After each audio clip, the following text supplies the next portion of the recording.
Hello guys, quick video lang, no? So, a few hours ago, nag-post ako sa FB page na sabi ko, thankful for the blessing. Sabi ko, kailan ko kaya magagamit yung post na gano'n? Thank you for the blessings. Anyway, so, eto, package na to, binuksan ko kahapon and I was surprised. A good surprise. Galing to sa Olight mismo, no? Sa Olight na company. Kaya ako na-surprise kasi dalawa. Ano ba dalawa? Magkaiba pala siya, no? Osite tsaka Osite X saka Osite S. So, kung natatandaan nyo, nung nagla-live ako previously, mini-mention ko, oy, ano, yan, blessing sabi ko dahil pinagkatiwalaan tayo ng Olight. Makikipag-partner sa akin, may pag-collab, may mag-send sila ng product nila for review and testing. And come SHOT Show 2025, third week yun ng January.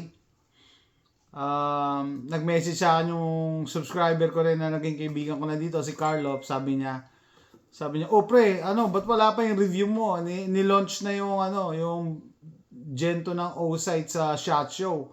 Sabi ko, wala pa sa akin hindi pa sa akin pinapadala eh. So nag-alala rin talaga, na bad trip talaga ako noon kasi prior to SHOT Show, pinapirma ako ng NDA, Non-Disclosure Agreement. First time kong papirmahin ng gano'n yung mga manufacturer. Sabi sa akin, pagka na-receive mo yung product, hindi mo pwedeng ilabas prior to SHOT Show. Dapat mauna yung SHOT Show or after the SHOT Show, yung dapat mo ilabas. So yun ang pinirmahan ko online, tapos binigay ko yung shipping information ko. Kaya nagtataka ako, dumating yung SHOT Show, wala pa rin to. So, nag-message ako. Sabi ko, hey, ganyan, I just wanna check, blah blah blah. Tapos hindi sumasagot. Tapos, nag-message ulit ako, sabi ko, hello, hindi rin sumasagot. Kaya na bad trip ako at that time talaga, na-down ako eh. Kasi akala ko, na-scam ako, na, uy, baka scammer, kinuha lang yung shipping info, yung totoong pangalan ko, and so. Ganyan, no? Hindi ko na inaasahan. Tapos, last week, nag-message yung Olight mismo, yung company, yung rep, yung kausap ko nga, nag-apologize kasi na-busy daw sila dahil nga dun sa SHOT Show, and so, sabi ko, hindi, okay lang. Tapos, sinip niya agad the same day, binigyan niya ako ng tracking. Pero ko, totoo pala. Tapos nung nag-camping ako, 'di ba? Friday kami umalis eh. Siguro Friday nasa mailbox na to. Pero kahapon ko lang pag binuksan yung mailbox, nagulat ako dahil dalawa pala yung pinadala niya sa akin. So hindi ko pa to na-research Ang tinignan ko lang initially yung characteristics nito, no? Sina-charge siya nung cover niya, high-tech. Tapos reticle siya. Actually nung ka-exchange ko sa email yung rep ng Olight tinatanong niya ako kung interesado daw ba ako yung attachment for a rifle sa AR-15 i-attach. Sabi ko, sige, padala mo. So, I think isa dito, kasi parang may nabasa ako isa dito, pwede attach sa rifle or sa shotgun. I don't know yet. Okay? So, yan, blessing talaga, no? Kasi pinagkatiwalaan tayo ng malaking kumpanya to, Olight. And magandang kumpanya. Shoutout kay Pistolerong Pinoy. Alam ko, fan ng Olight yan eh. Gumagamit ng Olight. Okay, ang tawag dito. So yun nga, no? Natuwa naman ako kasi yun nga, pinagkatiwalaan tayo. Kasi alam nyo ba dati, nung nagsisimula pala ako sa YouTube, nag-i-email ako sa mga kumpanya. Hindi ako pinapansin. And meron isang kumpanya, ito story time na rin eh. Merong isang kumpanya nagbebenta siya ng yung gas pedal sa pistol, yung pwede mong patungan ng thumb rest. Thumb rest siya actually, gas pedal lang ang tawag ng iba. Thumb rest, no? So, ang halaga nun, magkano lang yun?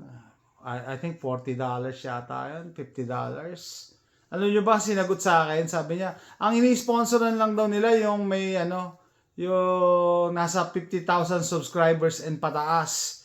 And yung channel ko daw, hindi daw pure gun video. Nasaktan ako noon talaga, hindi ko makakalimutan yun. Nasa trabaho pa ako noon eh. Nasa dialysis ako noon eh. Sinagot ko yung email eh. Sabi ko, By the time na dumating ako sa ganyang subscriber, ha, babayaran nyo na ako para lang i-promote yung product nyo. Sabi ko ganun sa kanila. Tapos may nag-reach out sa akin after that. Sabi ko kasi, alam niyo ba mahirap maging at that time sabi ko mahirap na nga mag-promote ng Second Amendment sa YouTube kasi yun nga, dinedemonetize kami, ganyan. Tapos hindi ko na-expect na yung company nyo na nagpo-promote nagbebenta ng accessory ng barel, hindi nyo kayang supportan yung maliit na channel na katulad ko. Parang ganun, no? Parang hindi naman ganun kamahal yung product nila, napakapili, napakaselan. Ang sakit magsalita pa. Yung mga 50,000 subscribers lang daw and above. Hindi, totoo naman yung sinabi ko pag ako ganon, tapos pure gun channel ako, babayaran nyo ako para i-promote yan. Tapos parang tinamaan yata yung ewan ko kung sino yung iba sumagot may nag-email sa akin. Sabi niya kung gusto ko daw pero ako na bad trip na ako, hindi ko na sinagot. 'Di ba? Mura lang naman yung produkto nila nasa $40 lang kung bibilin ko Ang sa akin lang kasi kung bibilin ko kasi lahat ng nire-review ko, mamumulubi ako. Kaya 'di ba, ang dami kong barel, 'di ba? No, ang dami akong nire-review, pati mga gear, mga gadgets, pati mga kutsilyo, yung mga collections ko. Yeah, it's with my own money. So, pagka nakaka-receive tayo ng mga ganito, blessing yan. Kasi I don't have to spend my money, 'di ba? My hard-earned money. Kahit pa paano pinaghihirapan ko yung pera ko, And then, isa pa sa kina-surprise ko, sabi ko nga, hindi ko pa ito na-research, Kaya, syempre, gagawin ko ito ng magandang, na presentation. Pag check ko sa Amazon, ang mahal pa nito, 240 something. Mga ganon, 220 to 240. Ang isa. Natuwa naman ako. Sabihin, para pagkatiwalaan yung channel ko ng Olight, Tsaka yung marketing nila, Nung una natawa ko nung sa first gen. Kasi yung kaibigan natin si Carlo, shoutout, meron siyang first gen na O-Site. Natawa ko talaga, hindi nila iniba yung pangalan, Ano yan ng marketing? Kailangan katunog, So, isa pa sa blessing, kausap ko yung kaibigan natin si Carlo, sabi niya, papahiram ko yung first gen ko na O-Site para ma-compare mo, which is plus factor para mas comprehensive yung review ko. So, for the meantime, isipin ko pa kung saan baril ko to ikakabit, and saan ako mag-test. So, kailangan ko talaga pumunta sa property kasi pagka ginawa ko yan sa regular gun range, maingay, may ibang pumuputok, tapos yung iba limited lang pwede mong iputok na baril. Hopefully in the future magkaroon ako ng sponsor na gun range na malapit lang. Meron akong property kaso malayo 3.5 hours away. Kaya hindi ako pwede mag-uwian. Kung malapit lang sana para every now and then pwede ako makapag-test. Yung dating pinuputukan ko every Tuesday na Boyert gun range, nagsara na. 2 gun range na nagsara within my area. Yung Boyert shooting range, indoor yon, tsaka yung Hot Wheels shooting range na outdoors, parehas nagsara. Kaya I have to drive far para lang makapag-shoot. So yung pinuputukan namin ni JR 1 hour away sa Spring, Texas. Pero okay lang yun. May kaibigan pala tayo, si Neil. Niyayaya niya ako mag-shooting. Nag-member siya sa Renaissance Shooting Range. Kailangan ko pa pala i-schedule. Available na pala ako. Okay, so yan, very, very busy and I am so glad, may nagtitiwala sa atin. I mean, parang doon ko kasi na-realize na, nagbunga rin pala yung hirap at pagod ko sa channel ko. Kasi hindi basta-basta na pagtitiwalaan ka ng kumpanya, lalo yung mga kilalang kumpanya katulad ng Olight. Bagong product nila tong O-Site X saka O-Site S. Nilaunch lang nila to last month sa SHOT Show sa Las Vegas. And isa pa pala, feeling ko kaya ako natutuwa dahil nga yung mga paghihirap ko ay nagbubunga naman. May nag-invite din sa akin, 'di ba? Sabi ko sa SHOT Show, nung last SHOT Show nung January, hindi lang ako nakapunta. Hopefully mapansin tayo para next year may mag-invite uli at malamang makapunta na ako next year. Talagang paghahandaan ko. Kasi hindi ganun din eh. Kailangan yung planning eh. Kasi 1 week ako mawawala. 1 week ako mawawala. So, dapat may planning kung ano. And then, syempre, mas maganda kung may mag-i-sponsor. Magastos din kasi yung 1 week ka doon na naka-check-in ka. 'Di ba? And then, update. Ito, sure na talaga. Sure na. Uuwi ako ngayong June, July. Nakita ko lang yung disas. Na may disas pala ng July. Sabi ko, minessage ko agad si Doc Lawrence. Sabi ko, ano ba date ng disas? Para bago ako bumili ng ticket yun, maisama ko siya sa itinerary ko para maka-attend ako. Sabi niya may message siya daw yung AFAD, yung AFAD, may message niya para yun sa target date.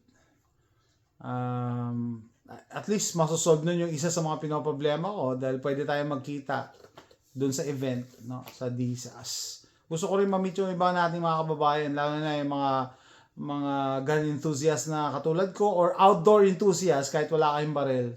Kasi mahilig din naman ako mag-outdoor sa camping or knife enthusiast katulad ko. Isa sa plano ko nga punta kaya ako ng Batangas. I-vlog ko din yung gumagawa ng balisong doon. Mga ganun. Kaya excited kasi nga ang dami kong activities, hindi ko na alam kung kaya kong pagkasyahin sa isang trip ko sa Philippines. And what else? I-research ko, no? About these products. Imagine niyo binigyan nila ako ng products hindi ko pa nire-research. Kasi bagong labas din naman to eh. Wala, recently lang nila, no? Wala pa isang buwan nung nilabas nila. Pero, looking at other videos, na-impress na ako sa technology involved. China-charge siya ng cover eh. Anyway, salamat sa pagsuporta sa channel ko, no? Salamat at hindi kayo nagsasawa. I do my best to bigyan kayo ng variety, paiba-iba.